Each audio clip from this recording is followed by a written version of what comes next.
আবারও আলহামদুলিল্লাহ অন্ততপক্ষে মাননীয় বিরোধী দল জামায়াত ইসলামী ব্যাংকের মালিকানা দাবি করেন নাই। তো আমি এটা পরিষ্কার করে বলতে চাই যে ইসলামী ব্যাংক এর আগে যেভাবে ছিল মোহাম্মদুর রহমান এবং এমডি ফারুক, এদেরকে সেখানে রিহেবিলিট করে আগের পর্যায়ে রেখে তাদেরকে যে রিজাইন করতে বাধ্য করা হয়েছে সেটাকে আবার উইথড্র করে ইসলামী ব্যাংকের স্বাভাবিকভাবে চলার জন্য সেই সুযোগ করে দেওয়া দরকার। আর যদি সেটা না হয় তো এরা গ্রাহকের টাকা গ্রাহকদের বিরুদ্ধে আন্দোলন করবে। আর গ্রাহক টাকা যদি না থাকে যে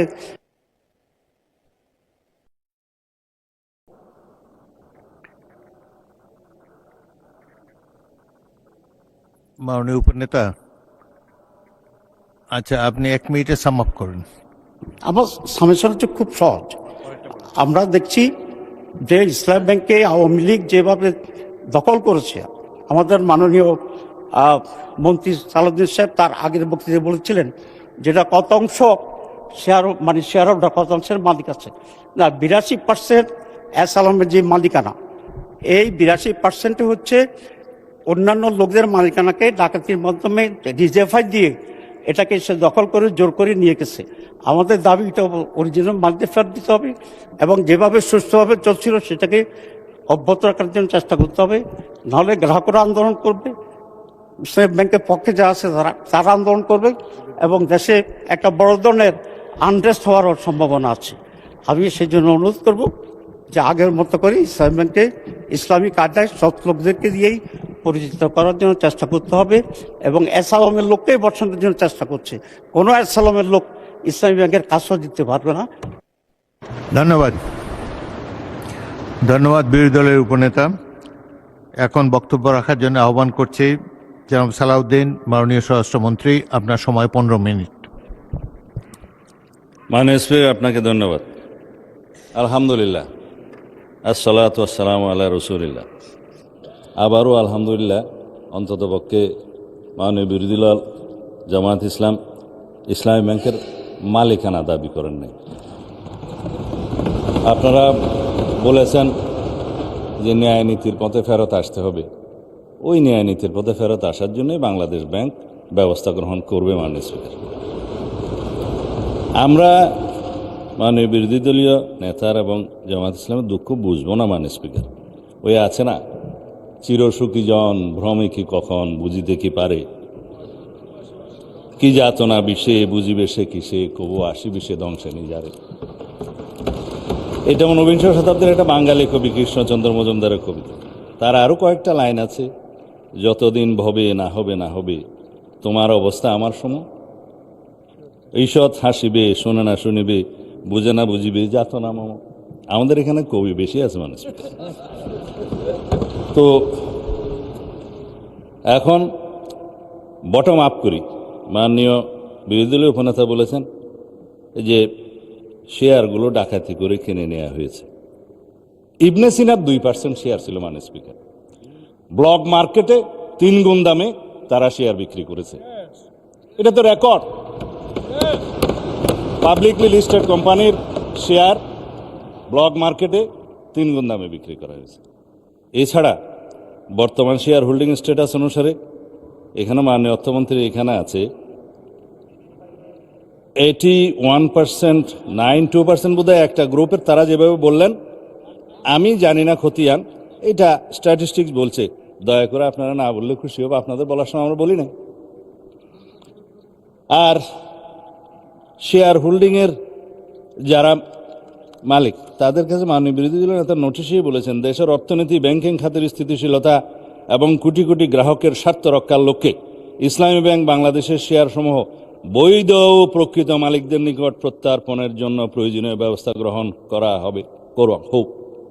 সেই বৈধ এবং প্রকৃত শেয়ার হোল্ডারদের কাছে এই মালিকানা ফেরত দেওয়ার যথাযথ ব্যবস্থা গ্রহণ করা হবে। মাননীয় স্পিকার, এখন কারা কত পার্সেন্ট শেয়ারের মালিক সেদিনও বক্তৃতায় বলেছিলেন প্রকাশ করা হোক। মাননীয় অর্থমন্ত্রীকে অনুরোধ করেছি, বাংলাদেশ ব্যাংকের গভর্নরের কাছে অনুরোধ করে জাতির সামনে প্রকাশ করা হোক। শেয়ার হোল্ডাররা তারা কিভাবে খরিদ করেছে দ্যাট ইজ ডিফারেন্ট ডিবেট। সেটা দুদকের তদন্ত হতে পারে, মামলা হতে পারে, but share holder is share holder. Publicly listed কোম্পানির মধ্যে সেটা আলাদা ডিবেট এবং আলাদা তদন্ত হতে পারে। এখন বলা হচ্ছে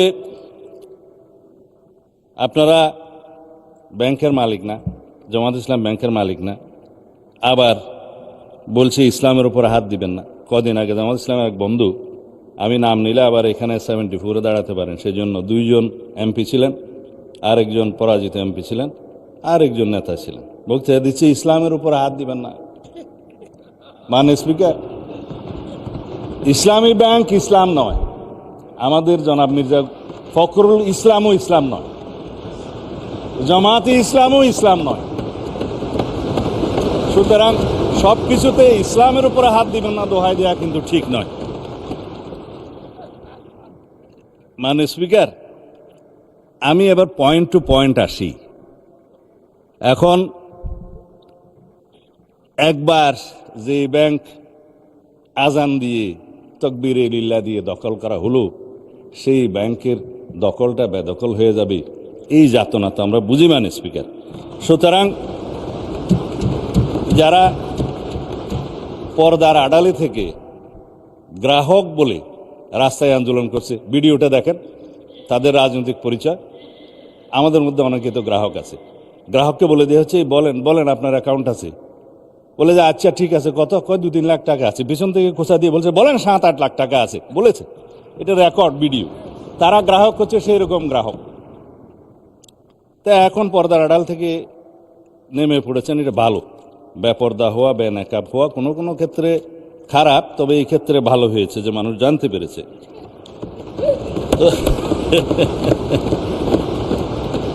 মানে স্পিকার, এখানে আরডিএস নামে একটা প্রকল্প আছে। সেই প্রকল্পের, এটা হচ্ছে ইসলামী ব্যাংকের একটা ফ্ল্যাগশিপ প্রকল্প।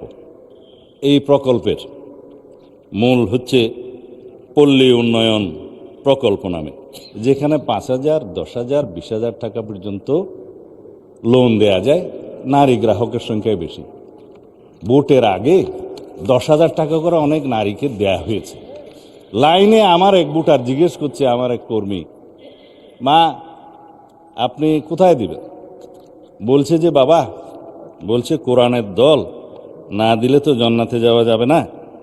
10,000 টাকাও দিয়েছে, বলেছে এটা মাফ হয়ে যাবে, আরো 10,000 টাকা পাবো। এইভাবে মানে স্পিকার, মুনাস হিসাবে দাঁড়িপাল্লায় ভোট দিলে জান্নাত পাওয়ার নিশ্চয়তাও দিয়েছে। এই আরডিএস প্রকল্পের মধ্যে কত হাজার কোটি টাকা ডিস্ট্রিবিউট হয়েছে জানেন? 22,000 কোটি টাকা ডিস্ট্রিবিউট হয়েছে। 11,000 কোটি টাকা আগে দেওয়া হয়েছিল। এই 5ই আগস্টের 2024-এর পরে নির্বাচনের এই বৈতরণী পার হওয়ার জন্য আরো 11,000 কোটি টাকা দেওয়া হয়েছে, এর কোনো হদিশ নেই। তবে একজন নারী ভোটারের কথা তো বললাম। ভোটের আগে আমরা প্রায় সময় দেখছি, মানে স্পিকার, আমরা তো লেজিটিমেট গভর্নমেন্ট, ভোট টুট পেয়ে জনগণ আমাদেরকে এখানে বসিয়েছে, কিন্তু ইলেকশনের দিন পর্যন্ত আমরা একটা ফেসবুক গভর্নমেন্ট দেখেছিলাম, মানে স্পিকার, প্রচারণার মাধ্যমে। তা আমরা এখনো মনে করছি বিরোধী দলের ভূমিকা পালন করব। তারা স্ট্রাগল করবে সরকারি দলে আসার জন্য, নির্বাচিত হয়ে মেজরিটি পাওয়ার জন্য। কিন্তু বারে বারে এইভাবে প্রচারণা, পর্দার আড়ালে প্রচারণা, পর্দার ভিতরে প্রচারণা ইত্যাদি চালিয়ে মানুষকে বিভ্রান্ত করে, মাননীয় স্পিকার, আমরা বোধহয় খুব বেশি এগোতে পারবো না। এখন ইসলামী ব্যাংকের আমি কয়েকটা আইনের কথা পরে বলবো, এখন বলছি না। ইসলামী ব্যাংকের নবনিযুক্ত চেয়ারম্যান দায়িত্ব নিলে এবং এই চেয়ারম্যানকে দায়িত্ব পালন করতে না দিলে কি হবে সেটা আইনে বলা আছে। বাংলাদেশ ব্যাংকের ব্যাংক কোম্পানি আইন অনুসারে সেকশন 45, 46, 47 এবং লাস্টে 57-এ এই কথাগুলো বলা আছে। মাননীয় অর্থমন্ত্রী বলছে যে আইন উনি বলবেন, তা আমার একটু অভ্যাস খারাপ বলে আগে বলে দিচ্ছি। বাংলাদেশ ব্যাংকের নির্দেশ দানের ক্ষমতা, বাংলাদেশ ব্যাংক যদি এই মর্মে সন্তুষ্ট হয় জনস্বার্থে মুদ্রানীতি এবং ব্যাংক নীতির উন্নতির বিধানের জন্য কোনো ব্যাংক কোম্পানির আমানতকারীদের স্বার্থে পরিপন্থী এবং ব্যাংক কোম্পানির স্বার্থের পক্ষে ক্ষতিকর কার্যকলাপ প্রতিরোধ করার জন্য যে কোনো রকমের সিদ্ধান্ত বাংলাদেশ ব্যাংক দেওয়ার এখতিয়ার রাখে এবং ব্যাংক কোম্পানিগুলো সংশ্লিষ্ট ব্যাংক কোম্পানিগুলো উক্ত আইন নির্দেশ পালনে বাধ্য থাকবে। ব্যাংক কোম্পানির পরিচালক সেকশন 46 ইত্যাদির অপসারণ বাংলাদেশ ব্যাংকের ক্ষমতা চেয়ারম্যান থেকে বোর্ড অফ ডাইরেক্টরস সবার। তারপরে আপনার 49-এ বাংলাদেশ ব্যাংকের অধিকতর ক্ষমতা আছে, 47-এ পরিচালনা পরিষদ বাতিলের ক্ষমতা আছে। বিস্তারিত পড়লে আমার ওই 15 মিনিটে কোলাবে না, সেই জন্য বলবো না। এই পরিষদ বাতিল করা এবং নির্দিষ্ট মেয়াদ পর্যন্ত নির্দেশনা দেওয়া এগুলো সব বাংলাদেশ ব্যাংকের এখতিয়ার, ব্যাংক কোম্পানি আইন। তাইলে আগে আইন পরিবর্তন করুন, বাংলাদেশ ব্যাংক কোম্পানি আইন পরিবর্তন করে তারপর আপনারা এই আলোচনায় আসেন। অন্যথায় রেগুলেটরি অথরিটি হিসাবে বাংলাদেশ ব্যাংক তার নিজস্ব ক্ষমতা বলে দেশের স্বার্থে ব্যাংকে রক্ষা করার স্বার্থে এই সমস্ত কার্যক্রম তারা চালু করবে। মাননীয় স্পিকার তারা তদন্তের কথা বলছেন, তদন্ত করার জন্যই তো। যদি এখন বলি আপনারা 5ই পরবর্তী এই ব্যাংকের যারা লোন গ্রহণ করেছে, আমি নামই বলি, নাবিল গ্রুপকে 700 কোটি টাকা এলসির এগেনস্টে লোন দেওয়া হয়েছে, পরে এই মালামাল বিক্রি করে ব্যাংকে টাকা ফেরত দেওয়া হয়নি। দুষ্টু লোকরা বলে সেটা কোনো এক দলের নির্বাচনী তহবিলে গেছে। এবং তারা একটা টিভি চ্যানেল প্রতিষ্ঠা করেছে এবং সেই টিভি চ্যানেলটা কোন পক্ষে খেলছে সেটা আমরা জানি। তার ব্যাংক লায়াবিলিটি হচ্ছে 16,000 কোটি টাকা। তার বিরুদ্ধে তদন্ত কেন হচ্ছে না? সেই জন্য তদন্ত হবে মাননীয় স্পিকার। এখন লান্তাবোর গ্রুপকে হেড অফিসের অ্যাপ্রুভেল ছাড়া নির্বাচনের আগে 40 কোটি টাকা লোন দেওয়া হয়েছে, যার কোনো সদুত্তর নাই। এগুলো তদন্ত হবে মাননীয় স্পিকার। সোশ্যাল কর্পোরেট রেসপন্সিবিলিটির নাম দিয়ে যারা ঢাকা থেকে কক্সবাজার পর্যন্ত বিমানের টিকিট পর্যন্ত ব্যাংকের থেকে করিয়েছে, সেগুলোরও তদন্ত হবে মাননীয় স্পিকার। রেকর্ড আছে, এগুলো পত্রিকায় প্রকাশিত হয়েছে। এই আরডিএস প্রকল্প থেকে, এলসির এগেনস্টে লোন দেয়া থেকে, এই যে গ্রুপের কথা বললাম, নামও তো মনে নাই, লান্তাপুর না কি যেন, লান্তাবুর, এগুলো তদন্ত হবে। এই তকবির দিয়ে ব্যাংক দখল করার পর যাদেরকে চক্রচ্যুত করা হয়েছে তাদের সংখ্যা হচ্ছে 9,000। অন্যায্যভাবে কোনো আইন কানুন না দেখিয়ে তাদেরকে নিয়ম বহির্ভূতভাবে চাকরিচ্যুত করা হয়েছে। তারা প্রায় সময় ডেমনস্ট্রেশন করে রাস্তায়, আপনারা দেখতে পারেন পত্রিকায়। শুধু তাই না, 6,000 নতুন নিয়োগ দেওয়া হয়েছে, তাদের সবাই একটি রাজনৈতিক মতাবলম্বী লোক এবং তাদেরকে কনফার্ম করা হয়েছে 50% আর 50% করার তালে আছে, তদন্ত হলে আর পারবে না। 13,000 প্রমোশন দেওয়া হয়েছে, যারা যেই ক্যাটাগরি থেকে প্রমোশন পেয়ে যে ক্যাটাগরিতে যাওয়ার কথা না, 2-3টা করে প্রমোশন দেওয়া হয়েছে। এই অনিয়মগুলো তো হয়েছে মাননীয় স্পিকার, ইসলামের নামেই তো হয়েছে বলে মনে হয়। তো সুতরাং এগুলো তদন্ত হলে হয়তোবা আমাদের কারো নাম ওখানে চলে আসতে পারে। এই তদন্ত হোক, টাকা কোথায় সরানো হয়েছে সেটা তদন্ত হোক। যেহেতু দাবি করা হয়েছে যে এস আলম গ্রুপের লক্ষ কোটি টাকা পাচার করার যে অভিযোগ তোলা হয়েছে, আমরা দাবি করছি মাননীয় স্পিকার, সমস্ত অর্থ পাচারের তদন্ত করা হোক, বাংলাদেশ ব্যাংকের নেতৃত্বে করা হোক। যারা বাংলাদেশের টাকা, মানুষের টাকা পাচার করেছে বিদেশে, সকলের বিরুদ্ধে তদন্ত করা হোক। শুধু অভিযোগ দিয়ে ক্ষান্ত হইলে হবে না, কিন্তু এগুলোও তদন্ত করা হবে মাননীয় স্পিকার। এই যে ইন্টারিম গভর্নমেন্টের সময় দখলদারিত্বের এবং মব সৃষ্টির একটা পায়তারা যে ছিল, সেগুলোরও তদন্ত করা হবে। তারা কোথায় কার নামে লোন দিয়েছে, কর্পোরেট সোশ্যাল রেসপন্সিবিলিটির টাকা কোথায় ব্যবহার করা হয়েছে, নির্বাচনের আগে সেই তহবিল কোথায় গিয়েছে, আরডিএস প্রকল্পের টাকা কত লোককে দেওয়া হয়েছে, কিভাবে দেয়া হয়েছে, সেগুলো ফেরত আনার ব্যবস্থা করা হবে, তদন্ত করা হবে মাননীয় স্পিকার। এখন সেই জন্যই বলছিলাম, কি যাতনা বিষয়ে বুঝিবে সে কিসে, কবু আসিবে সে দংশে নিজারে। আমরা ন্যায় নীতি প্রতিষ্ঠা করতে যাচ্ছি, আপনাদের আহ্বান মতো যে এখানে দুনিয়াতে ন্যায়ের নীতি প্রতিষ্ঠা করা হবে, সৎ পথে ন্যায় আশা করা হবে। তো ন্যায় একজনের জন্য চাইবেন, আপনাদের জন্য চাইবেন না, তা তো হতে পারে না। আমরা সকল গ্রাহকের এবং শেয়ার হোল্ডারদের স্বার্থ রক্ষা করব, ন্যায় নীতি প্রতিষ্ঠা করব, সুষ্ঠুভাবে তদন্ত করব। মাননীয় স্পিকার, শুধুমাত্র একজন চেয়ারম্যান নিয়োগকে নিয়ে যে অভিযোগ করা হয়েছে, বাংলাদেশ ব্যাংক থেকে তার প্রত্যুত্তরে বলা হয়েছে এই অফিসারের, এই চেয়ারম্যান যাকে নিয়োগ দেওয়া হয়েছে তার বিরুদ্ধে কোনো অভিযোগ প্রমাণিত হয়নি, কোনো তদন্ত নাই। যদি নতুনভাবে অভিযোগ আসে সেটা তদন্ত হবে। এখনো পর্যন্ত তো সে প্রিজাম্পশন অফ ইনোসেন্স নীতি অনুসারে তার বেনিফিটটা পাবে, যে তার বিরুদ্ধে শুধু অভিযোগ আনা হচ্ছে মৌখিকভাবে বা পত্রিকায়, সেই অভিযোগের তো তদন্ত হয় নাই। সুতরাং প্রিজাম্পশন অফ ইনোসেন্স হিসাবেই সে তার বেনিফিটটা পাবে। যদি অভিযোগ আনে, তদন্ত হবে, তখন সেটা দেখা যাবে। এবং he who seeks equity must come with clean hand, this is one of the maximum of the equity. তারা যেগুলো বলছে, তারা যদি ক্লিন হ্যান্ডে থাকে তাহলে তারাও তদন্তের ফেস করুক। মাননীয় স্পিকার, যাদেরকে আজকে ব্যাংক কর্মচারীদেরকে অফিসে ঢুকতে দেওয়া হচ্ছে না এবং কলম বিরতির নামে জবরদস্তিমূলক ব্যাংকে যেয়ে বাধা দেওয়া হচ্ছে, আমাদের কাছে তো ভিডিও আছে। আমরা যেহেতু এই স্বরাষ্ট্র মন্ত্রণালয়ের দায়িত্ব পালন করছি, আমাদের কাছে সমস্ত কিছু রাখতে হয়। এই সমস্ত তদন্ত ভিডিও সহ অডিও সহ সব কিছু আছে।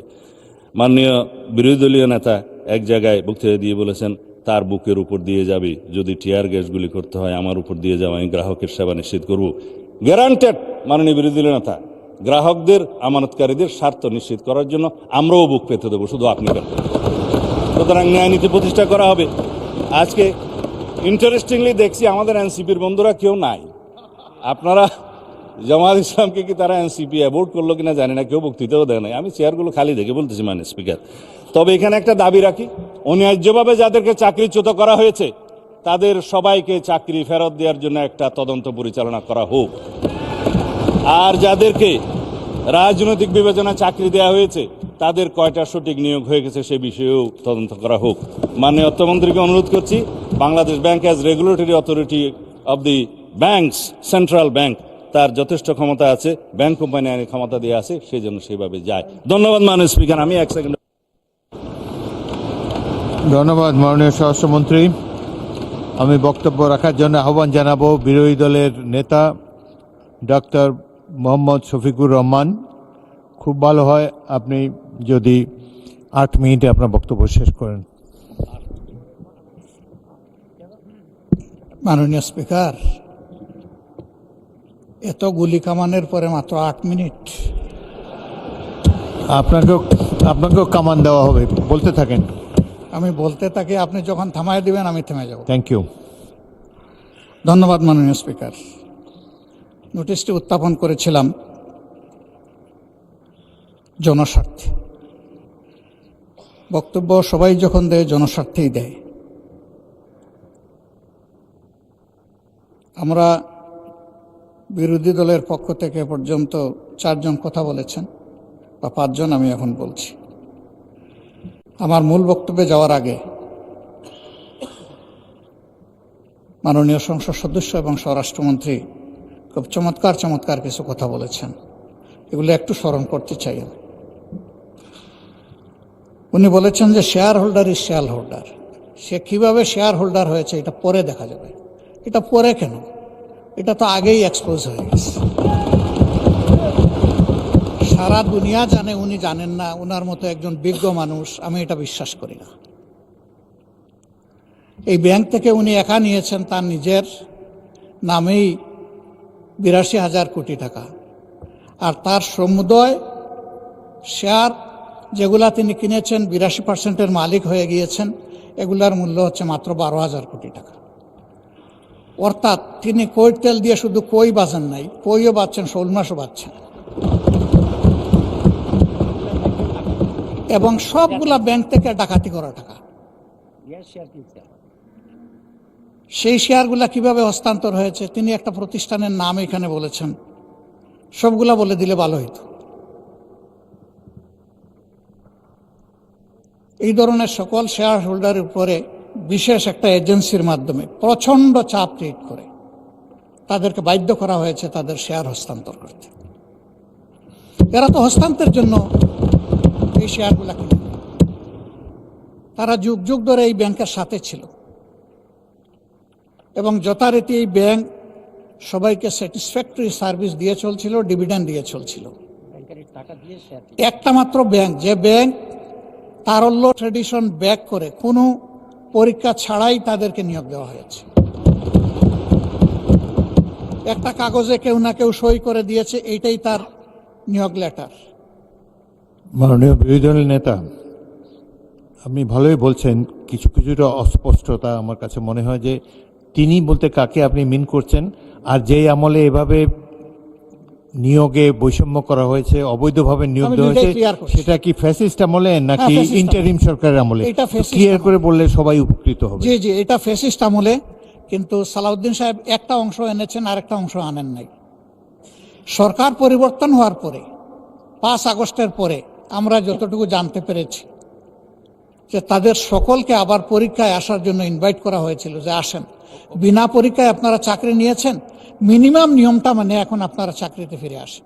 তারা কেউ আসেনি। কেন তারা আসলো না? এরপরে এই ব্যাংকটা 1983 সালের নভেম্বরে 3টা শাখা দিয়ে বাংলাদেশে তার কার্যক্রম শুরু করে। ঢাকার লোকাল ব্রাঞ্চ মতিঝিলে, আগ্রাবাদ, চিটাগাং, সিলেট, তালতলা।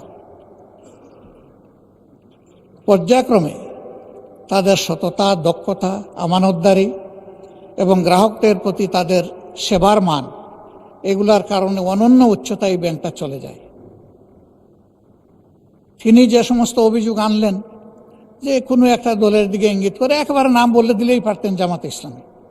তিনি বলছেন যে মাঝে মাঝে নেকাব খোলা ভালো, এটাও খুলে দিতেন। এখানে নেকাব রাখলেন কেন উনি?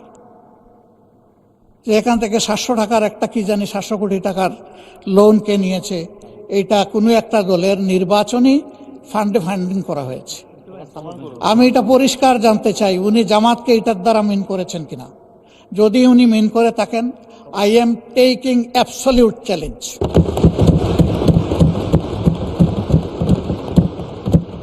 তিনি এটা প্রমাণ করতে পারলে আমি তাকে একটা মেডেল দিব পার্সোনালি। এরপরে কার ছেলে, কার নাতি, কোন কোম্পানি, শুধু ইসলামী ব্যাংক না, যে কোনো ব্যাংক থেকে চুরি ডাকাতি অসততার মাধ্যমে কিছু নিয়ে যদি আত্মসাৎ করে থাকে, তার ব্যাপারে অবশ্যই তদন্ত করে স্টার্ন অ্যাকশন দেশের বিদ্যমান আইনে নেওয়া উচিত। এটা আমি শফিকুর রহমান হলে আমাকেও যেন স্পেয়ার করা না হয়। মাননীয় স্পিকার, এই ব্যাংকটিতে ক্ষুদ্র একজন ব্যবসায়ী হিসাবে আমার বসার সুযোগ হয়েছিল 2005 থেকে 2011 সাল, 6 বছর।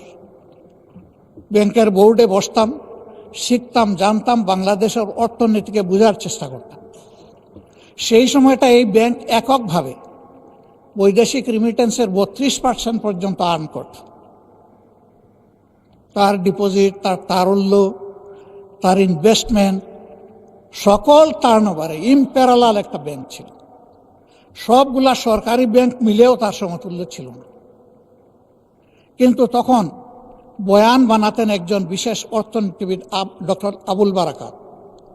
তিনিও আঙ্গুল তুলতেন জামাত ইসলামের দিকে, যে এখান থেকে জামাত ইসলামী হাজার হাজার কোটি টাকা নিয়ে যাচ্ছে। তার এই বয়ানের ভিত্তিতেই শেষ পর্যন্ত এই ব্যাংকে অভ্যুত্থান করা হলো, দখল করা হলো। 15.5 বছর দুঃশাসন চালানো হলো। কই প্রমাণ কোথায়? 15.5 বছর তো কম না। এখনো আবার একই তালে যদি কথা বলা হয়, আমি বলবো আমরা কি আবার সেকেন্ড আবুল বারাকাত হতে যাচ্ছি? আন্দাজ অনুমানের ভিত্তিতে কোন মহিলার কোন কোটেশন সংসদের মতো একটা প্রেস্টিজিয়াস জায়গায়, এগুলো আসলে আমরা আশা করি না। ওই মহিলাকে সংসদে হাজির করা হোক, যদি কোনো প্রভিশন থাকে সংসদে গণশুনানিও হোক, অসুবিধা নাই। আরডিএস প্রকল্প কোনো দলের নয়, কোনো ধর্মেরও নয়। আমি নিজে বোর্ডে ছিলাম, আমি জানি এখানে বিভিন্ন ধর্মের মানুষ এখান থেকে বেনিফিশিয়ারি। এখানে দল ধর্ম দেখা হয় না, এখানে টার্গেট গ্রুপকে প্রাধান্য দেওয়া হয়। উনি কত 11,000 কোটি টাকার একটা রেফারেন্স দিয়েছেন। কে নিয়েছে এটা? আমি, আমার সহকর্মীরা? যদি এরকম হয়, দলের ফান্ডে যদি 1 টাকাও আসে, আমি বলবো সার্চ লাইট দিয়ে এটা তালাশ করে আমাদের বিরুদ্ধে যেন অভিযোগ। মাননীয় বিরোধী দলের নেতা, আপনাকে ওনাদেরকে 15 মিনিট বলেছে, আপনাকে 7 দিয়েছি, আরও 8 মিনিট বলেন আপনি। মাননীয় স্পিকার, আপনাকে ধন্যবাদ। আমি যা আশঙ্কা করছি সেটা এখন বলতে চাচ্ছি। ব্যাংকে পরিবর্তন যে কোনো সময় আসতেই পারে। ব্যাংকের স্বার্থে আসতে হবে, গ্রাহকের স্বার্থে আসতে হবে, মালিকের স্বার্থে আসতে হবে। আমি এই ব্যাংকের একজন মালিক। আমার 10 টাকা মূল্যের একটা শেয়ার আছে। আমি আমার এই শেয়ারের দাবি কখনো ছেড়ে দেব না। আমার এই 10 টাকা মূল্যের শেয়ারের পক্ষে আমি আমার রাইট ধরে রাখার জন্য, এস্টাবলিশ করার জন্য যা করা দরকার তাই আমাকে করতে হবে। আমি তার রাজনৈতিক পরিচয় করব না। আমি করব এই ব্যাংকের একজন গ্রাহক হিসাবে, একজন মালিক হিসাবে। এইভাবে রাজনৈতিক পরিচয় থাকা কোনো দোষের বিষয় নয়। আর এই ব্যাংকের গ্রাহক শুধু জামাতে ইসলামের মানুষরাই নয়, এই ব্যাংকের গ্রাহক বিএনপির বহু লোক আছেন, আমার পরিচিত অনেক লোক আছে, অন্যান্য দলের আছে, অন্যান্য ধর্মের আছে। এটা সকলের ব্যাংক। এই ব্যাংক একক কারণ না। ওই ব্যাংকের গায়ে লেখা নাই যে এই ব্যাংক এরাই শুধু সুবিধা নেবে, বাকিরা পারবে না, এরাই শুধু গ্রাহক হতে পারবে, বাকিরা পারবে না। এই ধরনের কিছু লেখা নাই। এগুলা হলো বানায়ট বয়ান। ব্যাংকটাকে ধ্বংস করেছেন শেখ হাসিনা এস আলমকে তার হাতিয়ার হিসেবে ব্যবহার করে। আমরা এখন স্পষ্টত দেখতে পাচ্ছি সেই এস আলমকে আবার ফিরে আসার পথ করে দেওয়া হয়েছে। এর প্রমাণ এই যে ডেপুটি গভর্নর বাংলাদেশ ব্যাংকের সাবেক, তিনি রংপুরের রিজিওনাল ম্যানেজার থাকা অবস্থায়, ডিরেক্টর থাকা অবস্থায় অনিয়মের 52 লাখ টাকার অভিযোগ তার বিরুদ্ধে প্রমাণিত হয়েছে। তাকে তখন শাস্তি দেওয়া হয়েছে। আর 5 আগস্টের পর তিনি স্বৈরাচারের দূষর এবং দুষ্কৃতকারী হওয়ার কারণে তিনি শেষ পর্যন্ত এখান থেকে বাধ্য হয়েছেন চলে যেতে। সেই লোকটাকে এনে এখানে বসানো হলো। তিনি যখন ডেপুটি গভর্নর, তখন এস আলমের সকল অপকর্মের তিনি ছিলেন সহযোগী, এবং সেই হিসাবে তিনি একটা প্রাইজ পেয়েছিলেন। তার স্ত্রীর নামে ভুয়া কোনো প্রতিষ্ঠানের অস্তিত্ব নেই, সেখানে 3.5 কোটি টাকা এক্সিম ব্যাংক থেকে গিফট লোন দেওয়া হয়েছে তাকে। তিনি অসৎ। সেই লোকটাকে এনে একটা বিধ্বস্ত ব্যাংকের মাথার উপর বসায় দেওয়া, এটা কোনো যুক্তিতেই মেনে নেওয়া যায়।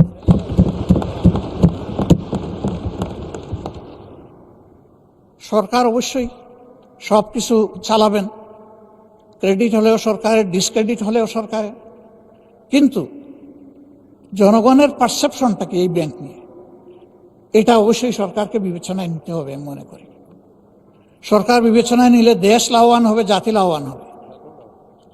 ইসলামী ব্যাংক কোনো কারণে যদি আরও ক্ষতিগ্রস্ত হয়, আমি ব্যক্তিগতভাবে মনে করি বাংলাদেশের অর্থনীতি মাটির সাথে বসে যাবে। আস্থার এটি একটা পিরামিড। এই পিরামিড হেলে পড়লে অথবা বিধ্বস্ত হয়ে গেলে ব্যাংকিং ব্যবস্থার উপরেই মানুষের অনাস্থা তৈরি হবে, এবং এই অনাস্থা বাংলাদেশের জন্য কোনো ভালো বার্তা বয়ে আনবে না। যারা রিমিটার, তাদের কষ্টে অর্জিত টাকা বাংলাদেশে পাঠায় পরিবারের জন্য, দেশবাসীর জন্য, তাদের মধ্যেও এখন অস্থিরতা তৈরি হয়েছে। আমি হজের সফরে মাত্র 11 দিনের জন্য গিয়েছিলাম। সেখানে এই ব্যাপারে অনেকের উদ্বেগ, সরাসরি প্রশ্ন শোনার সুযোগ পেয়েছি।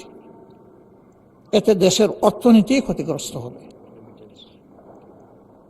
রেমিটেন্স প্রবাহ যদি বাধাগ্রস্ত হয়, আমাদের মাত্র 2টা সোর্স, একটা রেমিটেন্স, আরেকটা হচ্ছে আরএমজি।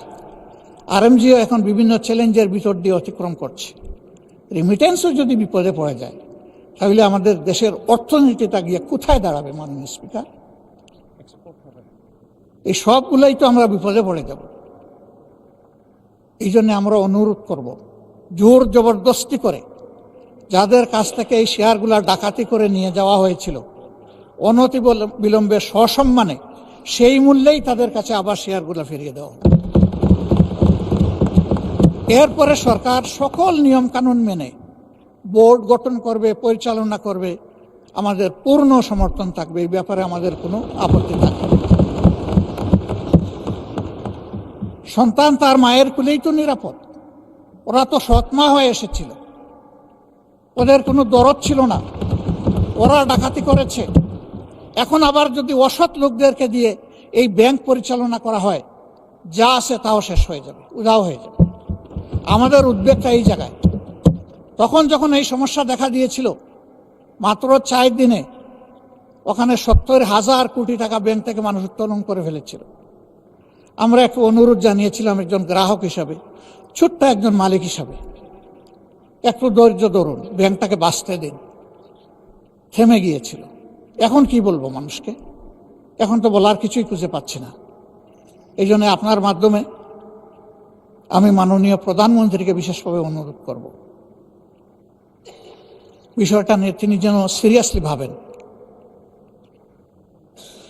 কোনো পূর্ব ধারণা থেকে নয়, বাস্তবতার ভিত্তিতে এই ব্যাংকটাকে বাঁচাতে হবে।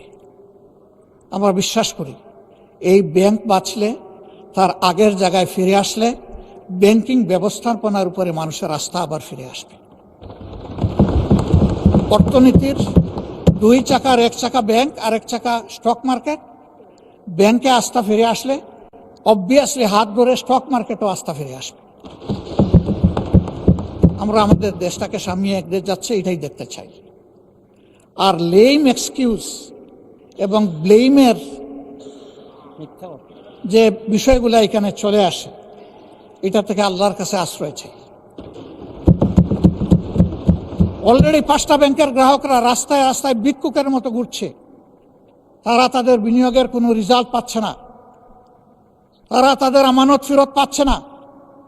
আবার যদি সর্ববৃহৎ ব্যাংকের একই বিপর্যয় ঘটে, তাহলে আমরা গিয়ে কোথায় দাঁড়াবো? মাননীয় স্পিকার, আজান হয়ে গেছে, আমার কথা আমি এখানেই শেষ করলাম। আমি আপনার মাধ্যমে একটা প্রতিকার চাই, ব্যাংকটা বাঁচুক, আমরা এটাই চাই। আসসালামু আলাইকুম। ধন্যবাদ মাননীয় বিরোধী দলের নেতা। মাননীয় সদস্যবৃন্দ, সংসদে বৈঠক মাগরিবের নামাজের জন্য 30 মিনিটে বিরতি দেওয়া হলো। বিরতির পর প্রথমেই বক্তব্য রাখবেন মাননীয় অর্থমন্ত্রী।